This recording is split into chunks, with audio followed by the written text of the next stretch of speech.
నమస్కారం. A1 TV Telugu first news వార్తలకు స్వాగతం. ముందుగా వార్తల్లోని ముఖ్యాంశాలు. గవర్నర్ ప్రసంగం ప్రభుత్వానికి రోడ్ మ్యాప్ అన్న సీఎం. భవిష్యత్ ప్రణాళికలపై దృష్టి పెట్టాలని రేవంత్ రెడ్డి. రాష్ట్ర అభివృద్ధికి స్పష్టమైన కార్యాచరణ. ప్రజలకు ఇచ్చిన హామీలు అమలు చేస్తామన్న రేవంత్.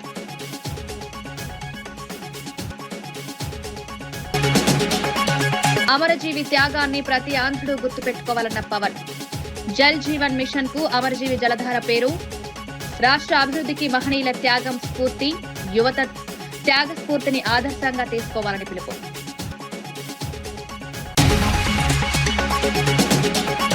పోలవరం నల్లమల సాగర్ పై ఎందుకు మాట్లాడలేదన్న హరీష్ రావు. తెలంగాణ గవర్నర్ ప్రసంగంలో నీటి అంశం లేదని విమర్శ. కృష్ణా గోదావరి నీటి హక్కులపై స్పష్టత ఇవ్వాలన్న హరీష్. రాష్ట్ర ప్రయోజనాలపై ప్రభుత్వం స్పందించలేదన్న హరీష్. వైఎస్ సునీతపై సంచలన ఆరోపణలు చేసిన అవినాష్ రెడ్డి. దస్తగిరికి మద్దతిస్తున్నారని ఆరోపణలు. హత్య కేసులో కీలక డాక్యుమెంట్లపై ప్రశ్నించిన ఎంపీ. కేసులో అనేక అనుమానాలున్నాయన్న అవినాష్ రెడ్డి.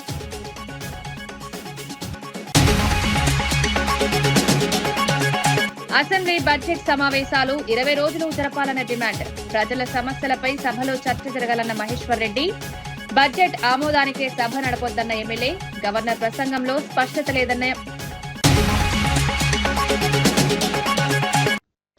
ఏపీ అసెంబ్లీలో గవర్నర్ ప్రసంగంలో పోలవరం నల్లమల సాగర్ ప్రాజెక్టుల నిర్మాణాన్ని ప్రస్తావించిన నేపథ్యంలో తెలంగాణ ప్రభుత్వం ఎందుకు స్పందించలేదని మాజీ మంత్రి హరీష్ రావు ప్రశ్నించారు. తెలంగాణ గవర్నర్ ప్రసంగంలో కనీసం ఈ ప్రాజెక్టులను అడ్డుకుంటామని లేదా కృష్ణా గోదావరి నదుల్లో చుక్క నీరు కూడా వదులుకోమని ఎందుకు చెప్పలేదని ఆయన నిలదీశారు. రాష్ట్ర ప్రయోజనాల విషయంలో ప్రభుత్వం స్పష్టమైన వైఖరి చూపాల్సిన అవసరం ఉందన్నారు. నీటి హక్కుల విషయంలో తెలంగాణ ప్రజల ఆందోళనను ప్రభుత్వం ప్రశ్నించుకోవడం లేదని విమర్శించారు. రాష్ట్ర ప్రయోజనాల రక్షణలో ప్రభుత్వం నిర్లక్ష్యంగా వ్యవహరిస్తోందని హరీష్ రావు వ్యాఖ్యానించారు. ఆంధ్రప్రదేశ్ గవర్నర్ చెప్తాడు, తెలంగాణ గవర్నర్ దాంట్లో ఒక మాట ఉందా? మేము గోదావరి నల్లమల్ల సాగర్ అడ్డుకొని తీరుతాం, మా హక్కులు కాపాడుకుంటాం, మా నీళ్లు పోనీయమని తెలంగాణ గవర్నర్ స్పీచ్ లో ఒక మాట చెప్పకపోతుంది. ఈ ఆంధ్రప్రదేశ్ గవర్నర్ ప్రసంగంలో వచ్చినాక తెలంగాణ ప్రభుత్వం ఖండించిందా దీన్ని? తెలంగాణ ప్రభుత్వం దీని మీద కనీసం నిరసన చెప్పిందా? పోనీ ఇది మొదలైంది కదా, మనకంటే 15 రోజుల ముందు ఆంధ్రప్రదేశ్ గవర్నర్ స్పీచ్ వచ్చింది. తెలంగాణ గవర్నర్ స్పీచ్ లో ఏముండాలి? సమస్య లేదు, మా నీళ్లు మేము తీసుకుంటాం, గోదావరిలో చుక్క వదులుకోము, తెలంగాణ హక్కులు కాపాడుతాం, నల్లమల్ల సాగర్ ను అడ్డుకుంటాం అని తెలంగాణ గవర్నర్ ప్రసంగంలో ధీటైన సమాధానం ఉండాలా వద్దా? ఎందుకు లేదు? ఎందుకు మౌనంగా ఉన్నారు? ఎందుకు మొద్దు నిద్రపోతున్నారు అని నేను అడుగుతా ఉన్నా. ఇటు మినిట్స్ మీద స్పందించరు, ఇటు గవర్నర్ ప్రసంగం మీద స్పందించరు. అంటే ఎంత బాధ్యతారహిత్యంగా తెలంగాణ ప్రభుత్వం ఇవాళ ఉన్నదనడానికి ఇది ఇంతకంటే సాక్ష్యం ఏం కావాలి? కాదు, కృష్ణా నదీ జలాల్లో అడ్డగోలుగా తరలించకపోతే ఈ రోజు వరకు మీరు బోర్డు మీటింగే అయితే లేదు, బోర్డు మీటింగే లేదు. ఇవాళ 80% ఆంధ్రప్రదేశ్ తీసుకుపోయింది కృష్ణా జిల్లాల్లో, 80%. అయినా మీరు మాట్లాడరు. ఇటు గోదావరిలో ఉన్న హక్కును కథం పడుతుండు, దీని మీద మాట్లాడరు. సో ఇప్పటికైనా నేను రేవంత్ రెడ్డి గారిని ప్రభుత్వాన్ని అడుగుతా ఉన్నా. బీఆర్ఎస్ పార్టీ ఏమో కష్టపడి గోదావరి మీద 7 ప్రాజెక్టులకు 400 టీఎంసీల నీటి హక్కులు మేము సాధించినాం. 7 ప్రాజెక్టులకు సెంట్రల్ వాటర్ కమిషన్ నుంచి 400 టీఎంసీలకు నీళ్లకు మేము పర్మిషన్లు అనుమతి తెచ్చినాం. నువ్వు ఒక్క టీఎంసీకి అనుమతి దేలే, ఉన్నది ఓడగొడుతున్నావు, నువ్వు. అందుకే ఇంత ఆవేదనతో మాట్లాడుతున్నాం, ఇంత బాధ్యతతో మాట్లాడుతున్నాం, నిన్ను నిద్ర లేపడానికి మాట్లాడుతున్నాం. ఇప్పటికైనా మొన్న ఏకపక్షంగా వచ్చిన ఢిల్లీ నుంచి వచ్చిన మినిట్స్ లో ఇటు గోదావరి జలాల్లో అటు కృష్ణా టెలిమెట్రీ విషయంలో తెలంగాణకు వ్యతిరేకంగా మినిట్స్ వచ్చినాయి కనుక ఒకవేళ నీ అధికారులు తప్పిపోయి ఒప్పుకున్నా, నీ అధికారులు ఒప్పుకోకపోయినా దాని మీద ఇప్పటికైనా మొద్దు నిద్ర లేవండి, స్పందించండి. తెలంగాణ ప్రభుత్వం తరఫున ఈ మినిట్స్ ఒప్పుకోము అని చెప్పి తెలంగాణ నీటి హక్కులు కాపాడడానికి ప్రభుత్వం స్పందించాలని చెప్పి ఈ రోజు నేను బీఆర్ఎస్ పార్టీ పక్షాన ఈ కాంగ్రెస్ ప్రభుత్వాన్ని, రేవంత్ రెడ్డిని, ఉత్తమ్ కుమార్ రెడ్డిని డిమాండ్ చేస్తున్నాను. వైఎస్ఆర్సీపీ కేంద్ర కార్యాలయంలో అసెంబ్లీ నియోజకవర్గ పరిశీలకుల సమావేశం జరిగింది. రాష్ట్రంలోని అన్ని అసెంబ్లీ నియోజకవర్గాల పరిశీలకులకు ఈ సమావేశానికి హాజరయ్యారు. పార్టీ కార్యక్రమాల నిర్వహణ, భవిష్యత్ వ్యూహాలపై చర్చలు జరిగాయి. పార్టీ బలోపేతానికి తీసుకోవాల్సిన చర్యలపై స్టేట్ కోఆర్డినేటర్ సజ్జల రామకృష్ణారెడ్డి దిశానిర్దేశం చేశారు. నియోజకవర్గ స్థాయిలో పార్టీ కార్యక్రమాలను మరింత చురుకుగా నిర్వహించాలని సూచించారు. ప్రజల సమస్యలపై స్పందిస్తూ పార్టీని ప్రజల్లోకి తీసుకువెళ్లాలని నాయకులకు సూచించారు. రాబోయే రాజకీయ పరిస్థితులను దృష్టిలో పెట్టుకుని కార్యకర్తలు సిద్ధంగా ఉండాలన్నారు.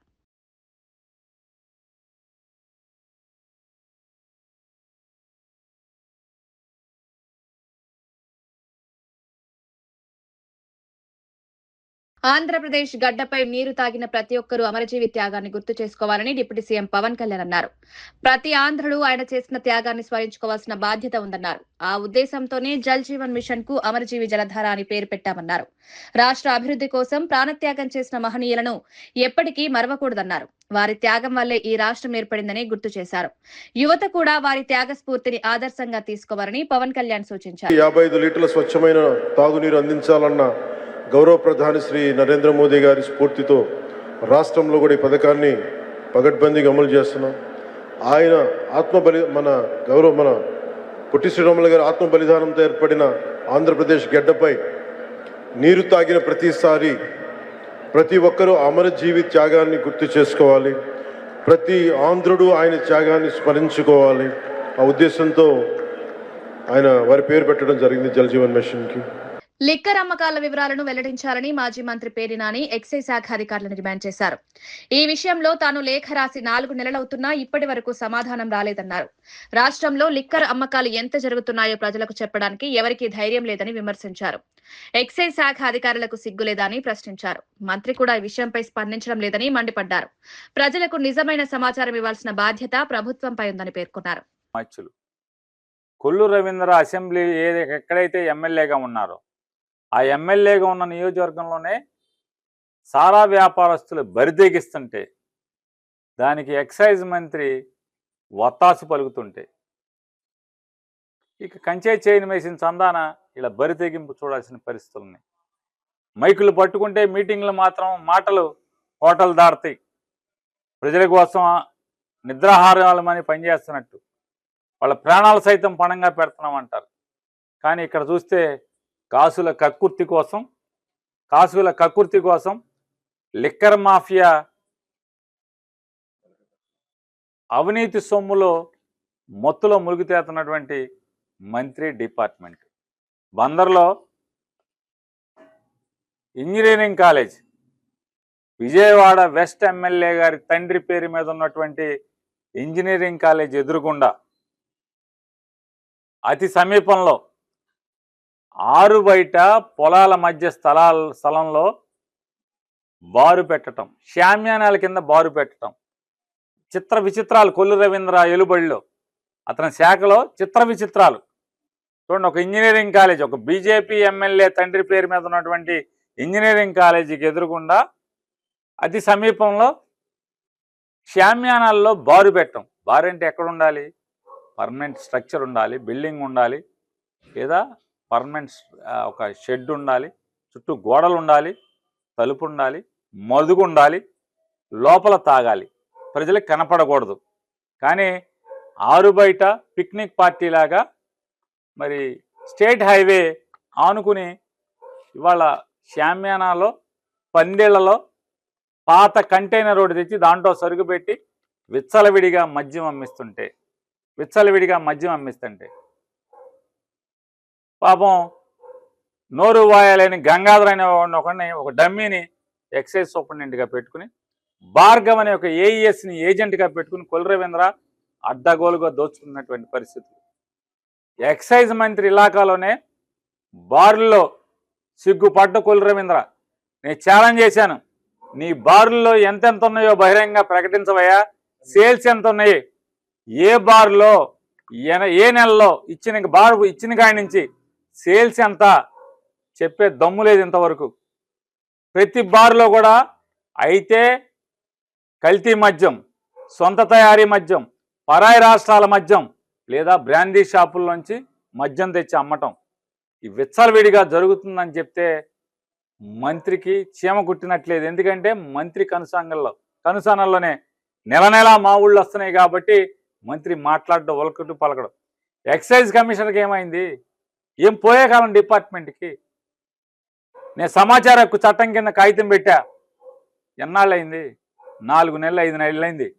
సిగ్గు లేదా మీ ఎవరికి అంటున్నా?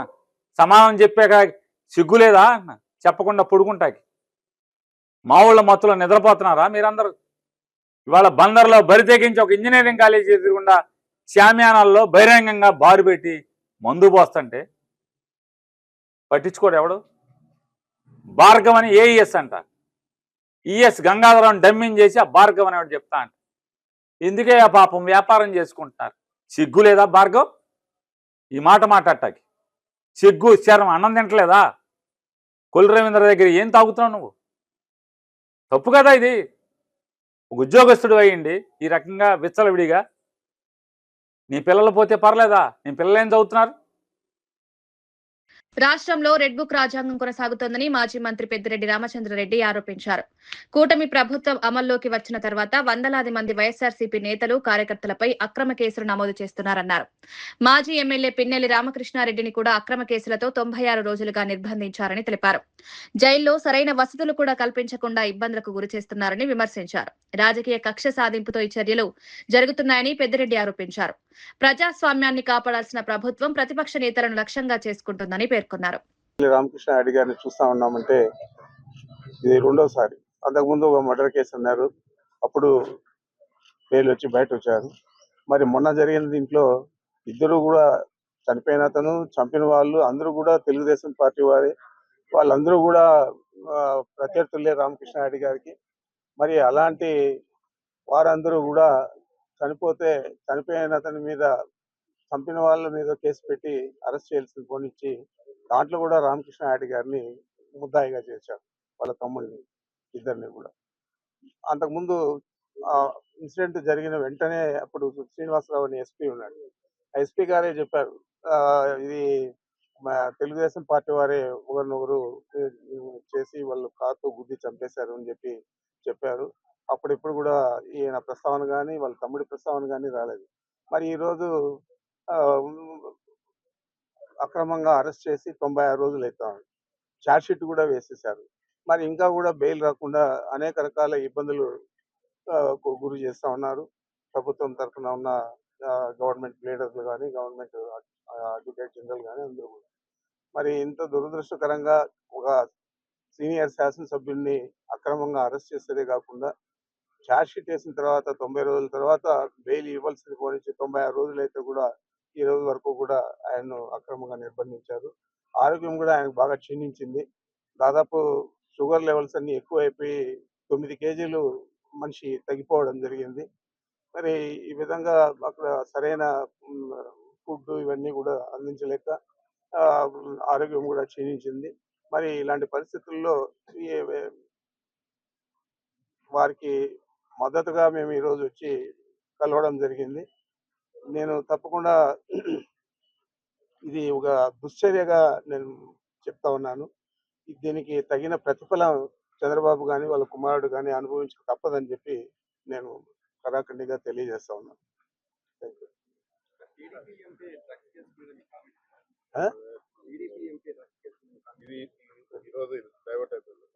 అదేం నాకు తెలియదు.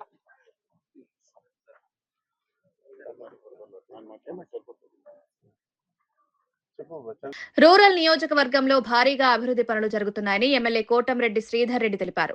2 ఏళ్లు పూర్తి కాకముందే 613 కోట్ల రూపాయలతో వివిధ అభివృద్ధి పనులు చేశామని వెల్లడించారు. ఈ నెల 22న స్థానిక ప్రజల చేత 240 చోట్ల ఒకేసారి ప్రారంభోత్సవాలు నిర్వహిస్తామన్నారు. ఈ కార్యక్రమాలకు మంత్రి అనంతతో పాటు పలువురు అధికారులు కూడా హాజరు కానున్నారని తెలిపారు. నియోజకవర్గ అభివృద్ధి కోసం ప్రభుత్వం కట్టుబడి పనిచేస్తోందని పేర్కొన్నారు. ప్రజలకు అవసరమైన మౌలిక సదుపాయాలను త్వరితగతిన అందించడమే లక్ష్యమని కోటంరెడ్డి అన్నారు. 613 కోట్ల రూపాయలు 613 కోట్ల రూపాయలతో తెలుగుదేశం పార్టీ కూటమి అధికారంలోకి వచ్చిన తర్వాత వివిధ విభాగాల కింద పూర్తి చేసుకున్న పనులు కొన్ని, జరుగుతున్న పనులు కొన్ని, టెండర్లు పిలిచి జరగబోతున్న పనులు కొన్ని అన్నీ కలగలిపి అక్షరాల 613 కోట్ల రూపాయలు. అదేవిధంగా గత సంవత్సరం ఏ విధంగా 42 కోట్ల రూపాయలు వ్యయంతో 339 పనులు ఒకే రోజు శంకుస్థాపనలు చేసి 60 రోజుల్లో పూర్తి చేసి అందిస్తామని మాట ఇచ్చి 60 రోజుల్లో పూర్తి చేసి ప్రజలకు అందించాము. అదే రీతిలో రెండో సంవత్సరం నెల్లూరు రూరల్ నియోజకవర్గంలో నగర కార్పొరేషన్ పరిధిలో సామాన్య మధ్యతరగతి పేద కుటుంబాలు అధికంగా నివసించే ప్రాంతాల్లో కనీసపాటి వసతుల కల్పన కోసం 240 అభివృద్ధి పనులు 27 కోట్ల రూపాయలు. మొదటి సంవత్సరం 339 పనులు ఏదైతే 42 కోట్లతో రికార్డు స్థాయిలో 60 రోజుల్లో పూర్తి చేసి ప్రజలకు అందించాము. రెండో సంవత్సరం కూడా అక్షరాల 27 కోట్ల రూపాయల వ్యయంతో 240 అభివృద్ధి పనులు శంకుస్థాపన చేసుకుని ఆనాడు నేను ఊర్లో రాష్ట్రంలో గంజాయి నిర్మూలనపై ప్రభుత్వం మాటలు మాత్రమే చెప్తోందని వైఎస్ఆర్సీపీ విశాఖ జిల్లా అధ్యక్షుడు కేకే రాజు విమర్శించారు. 2 ఏళ్లు గడిచినా డ్రగ్స్ మాఫియా రోజు రోజుకు పెరుగుతోందన్నారు. మహిళలపై దాడులు పెరగడానికి గంజాయి విచ్చలవిడితనం కారణమని పేర్కొన్నారు. యువత భవిష్యత్తును నాశనం చేసే సమస్యను అరికట్టడంలో ప్రభుత్వం విఫలమైందని విమర్శించారు. డ్రగ్స్ పై కఠిన చర్యలు తీసుకుని రాష్ట్రాన్ని మత్తు పదార్థాలను రక్షించుకోవాలని కేకే రాజు డిమాండ్ చేశారు. గంజాయి మాఫియా, డ్రగ్స్ మాఫియా దినదినాభివృద్ధి చెందినట్టు చంద్రబాబు నాయుడు గారు ఇదే సంపదనగా సృష్టిద్దాం అనుకున్నారు. దినదినాభివృద్ధి చెందుతూ ఉంది. అఘాయిత్యాలు కూడా రోజు రోజుకు పెరుగుతూ ఉన్నాయి. మహిళలపైన దాడులు జరుగుతున్నాయి. ఈ మహిళలపైన దాడులకి, మహిళలపై జరుగుతున్న అఘాయిత్యాలకి, ఈ లాండ్ ఆర్డర్ ఇష్యూస్కి, కొడుకులు తల్లిని తండ్రుల్ని చంపేయడానికి, ఇలాంటివన్నీ ఈ డ్రగ్స్ వల్లే, ఈ మహమ్మారి వల్లే జరుగుతూ ఉన్నాయి. దీని గురించి మనం చూసాం. శాసనమండలిలో కానీ శాసనసభలో కానీ వైఎస్ఆర్ కాంగ్రెస్ పార్టీకి సంబంధించి ఎవరైనా ప్రశ్నిస్తే హోమ్ మినిస్టర్ గారు కావచ్చు, లేకపోతే ఇతర మంత్రులు కావచ్చు, ఏ విధంగా స్పందిస్తున్నారో చూసాం. అంటే చాలా బాధ్యతారాహిత్యంగా ఈ డ్రగ్స్ గురించి డిస్కషన్ జరిగినప్పుడు చాలా బాధ్యతారాహిత్యంగా మాట్లాడుతున్నారు. అబద్ధాలు. గవర్నర్ ప్రసంగం మన ప్రభుత్వానికి రోడ్ మ్యాప్ లాంటిదని ముఖ్యమంత్రి రేవంత్ రెడ్డి తెలిపారు. గత ప్రభుత్వ వైఫల్యాలను చర్చించే సమయం ముగిసిందన్నారు. ఇప్పుడు భవిష్యత్తు ప్రణాళికలు ప్రజలకు ఏం చెప్తున్నాయనే దానిపై దృష్టి పెట్టాల్సిన అవసరం ఉందన్నారు. రాష్ట్ర అభివృద్ధి, సంక్షేమం కోసం ప్రభుత్వం స్పష్టమైన కార్యాచరణతో ముందుకు సాగుతోందన్నారు. ప్రజలకు ఇచ్చిన హామీలను అమలు చేయడమే తమ ప్రధాన లక్ష్యమని సీఎం రేవంత్ రెడ్డి పేర్కొన్నారు.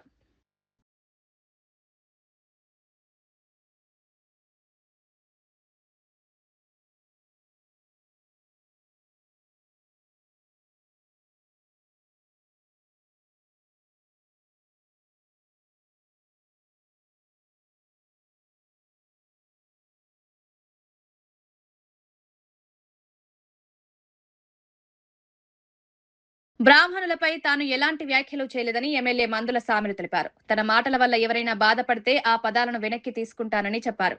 ఈ అంశాన్ని రాజకీయంగా ఉపయోగించుకుంటూ బీజేపీ నేతలు వివాదం సృష్టిస్తున్నారని విమర్శించారు.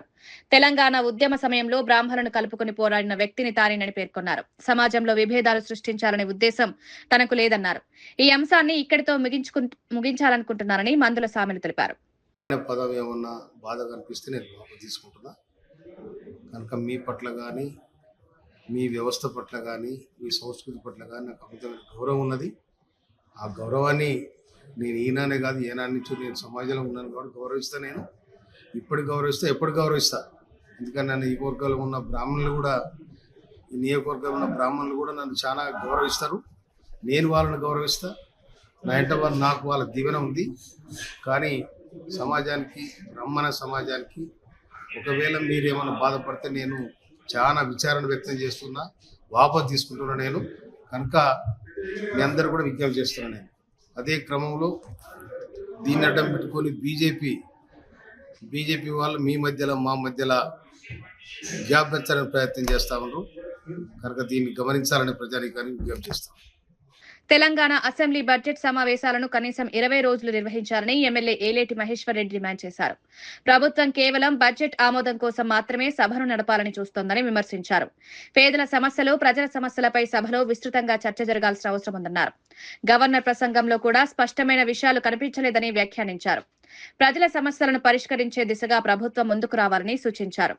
విద్యార్థుల ఫీ రీయింబర్స్మెంట్, రైతు బంధు అంశంలో మరి అనేకమైన రైతు సమస్యలతో పాటు, విద్యార్థుల సమస్యలతో పాటు ఈరోజు రిటైర్డ్ ఎంప్లాయీస్కి రావాల్సిన బకాయిల విషయంలో కానీ, ఎంప్లాయీస్కి రావాల్సిన డిఎల్ విషయంలో కానీ, మరి ఫీ రీయింబర్స్మెంట్ విషయంలో కానీ, ఆటో డ్రైవర్లకు ఇస్తామన్నటువంటి మరి హామీల విషయంలో కానీ, 6 గ్యారంటీల విషయంలో కానీ, 420 హామీల విషయంలో డిస్కస్ చేసే అవకాశం లేకుండా ఈ బడ్జెట్ సెషన్స్ని కుదించేటువంటి ప్రయత్నం జరుగుతున్న మాట వాస్తవం. ఒకసారి మీరు ఆలోచన చేస్తే ఈరోజు కేవలం ఈ 6-7 రోజుల బడ్జెట్ సెషన్స్లో మరి డిస్కషన్స్కి అవకాశం లేకుండా ఇదే బడ్జెట్ సెషన్లో మళ్ళీ ఈ కార్పొరేషన్ డీలిమిటేషన్ విషయంలో, పంచాయతీరాజ్ విషయంలో, హైడ్రా విషయంలో కూడా డిస్కషన్ తీసుకొచ్చి మరి పద్దుల డిస్కషన్ని కూడా తగ్గించే ప్రయత్నం జరుగుతూ ఉన్నది. మేము అడుగుతా ఉన్నాం, ఒకవేళ అప్రాప్రియేషన్ బిల్ 30 తారీఖు పెట్టిన తర్వాత కూడా ఇంకా ప్రజా సమస్యల మీద డిస్కషన్ చేయడానికి కనీసం 20 రోజులు, ఏప్రిల్ నెలలో 20 రోజుల అసెంబ్లీ సెషన్స్ని నడపాలని చెప్పి మేము డిమాండ్ చేశాం. కానీ ఆ విషయంలో మరి ఎలాంటి రిప్లై కూడా ఎల్ఏ మినిస్టర్ దగ్గర నుంచి కానీ స్పీకర్ గారి దగ్గర నుంచి కూడా రాకపోవడం బాధాకరం. గవర్నర్ తో అబద్దాలతో కూడిన ప్రసంగం చేయించారని మాజీ మంత్రి వేముల ప్రశాంత్ రెడ్డి ఆరోపించారు. గవర్నర్ ప్రసంగంలో సంక్షేమ పథకాల గురించి ప్రస్తావన లేదన్నారు. స్కీమ్ల గురించి కూడా కాకుండా స్కామ్ల గురించి మాత్రమే మాట్లాడారని విమర్శించారు. రాష్ట్రంలో జరుగుతున్న అవినీతిని కప్పిపుచ్చేందుకు ప్రభుత్వం ప్రయత్నిస్తోందన్నారు. ప్రజలకు నిజమైన పరిస్థితులు తెలియజేయకుండా తప్పుదారి పట్టించే ప్రయత్నం జరుగుతోందని ఆయన వ్యాఖ్యానించారు. ఈ మొత్తం ప్రసంగంలో ఎక్కడ కూడా స్కీముల గురించి ఎక్కడ కూడా లేదు. స్కాముల గురించి తప్పితే స్కాములు ఏ ప్రాజెక్టులో చేయవచ్చో ఆ ప్రాజెక్టుల గురించి తప్పిస్తే ప్రజలకు పెట్టాల్సినటువంటి స్కీముల గురించి ఈ ప్రభుత్వం ఈ గవర్నర్ ప్రసంగంలో పొందుపరచలేదు. బీఆర్ఎస్ నేతలకు గవర్నర్ చట్టం పట్ల గౌరవం లేదని ప్రభుత్వ విప్ ఆది శ్రీనివాస్ విమర్శించారు. గవర్నర్ ను అవమానించే విధంగా బీఆర్ఎస్ నేతలు మాట్లాడుతున్నారన్నారు. గత బీఆర్ఎస్ ప్రభుత్వం మోసాలకు ప్రతీకగా మారిందని పేర్కొన్నారు. అందుకే ప్రజలు బీఆర్ఎస్ ను పక్కన పెట్టి కాంగ్రెస్ పార్టీకి అధికారాన్ని ఇచ్చారన్నారు. ప్రభుత్వం ప్రకటించిన 6 గ్యారంటీలలో 5 ఇప్పటికే అమలవుతున్నాయని పేర్కొన్నారు. అయినప్పటికీ బీఆర్ఎస్ నేతలు విమర్శలు చేయడం సరైంది కాదన్నారు. గ్యారంటీలు అమలై ప్రజలలోకి వెళ్తున్నా వారి కంటికి కనిపించడం లేదంటే ఏమనాలని అంటున్నా. మోసానికి మారు పేరు ఇప్పటి ప్రభుత్వం కాదు మిత్రమా, మోసానికి మారు పేరు ఆనాటి మీ ప్రభుత్వం. మీ 10 ఏళ్లలో డబుల్ బెడ్రూమ్ అని ఏ ఊర్లో ఇవ్వని, ఆ రోజు 10 రేషన్ కార్డు కూడా ఇవ్వని, ఆ రోజు నిరుద్యోగ వృత్తి ఇవ్వని, ఆ రోజు ఇచ్చిన మాటలన్నీ కూడా ఈరోజు దళితుని ముఖ్యమంత్రి చేస్తానని చేయని, దళితులు 3 ఎకరాల భూమి ఇస్తాను ఇవ్వని మీ ప్రభుత్వం మోసానికి నాంది, మోసానికి మారుపేరు ఉంది. కాబట్టి ప్రజలు మిమ్మల్ని పక్కన పెట్టి కాంగ్రెస్ ప్రభుత్వం ఇందిరమ్మ రాజ్యాన్ని తీసుకొని వస్తే. వార్తలు ముగించే ముందు ముఖ్యాంశాలు మరోసారి. గవర్నర్ ప్రసంగం ప్రభుత్వానికి రోడ్ మ్యాప్ అన్న సీఎం, భవిష్యత్ ప్రణాళికలపై దృష్టి పెట్టాలని రేవంత్ రెడ్డి. రాష్ట్ర అభివృద్ధికి స్పష్టమైన కార్యాచరణ, ప్రజలకు ఇచ్చిన హామీలు అమలు చేస్తామన్న రేవంత్.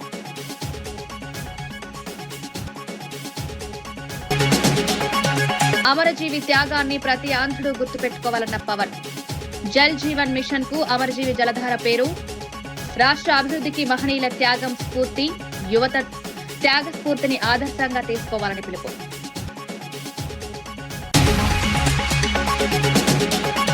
పోలవరం నల్లమల సాగర్ పై ఎందుకు మాట్లాడలేదన్న హరీష్ రావు. తెలంగాణ గవర్నర్ ప్రసంగంలో నీటి అంశం లేదని విమర్శ. కృష్ణ గోదావరి నీటి హక్కులపై స్పష్టత ఇవ్వాలన్న హరీష్. రాష్ట్ర ప్రయోజనాలపై ప్రభుత్వం స్పందించలేదన్న హరీష్. వైఎస్ సునీతపై సంచలన ఆరోపణలు చేసిన అవినాష్ రెడ్డి. దస్తగిరికి మద్దతిస్తున్నారని ఆరోపణలు. హత్య కేసులో కీలక డాక్యుమెంట్లపై ప్రశ్నించిన ఎంపీ. కేసులో అనేక అనుమానాలున్నాయన్న అవినాష్ రెడ్డి.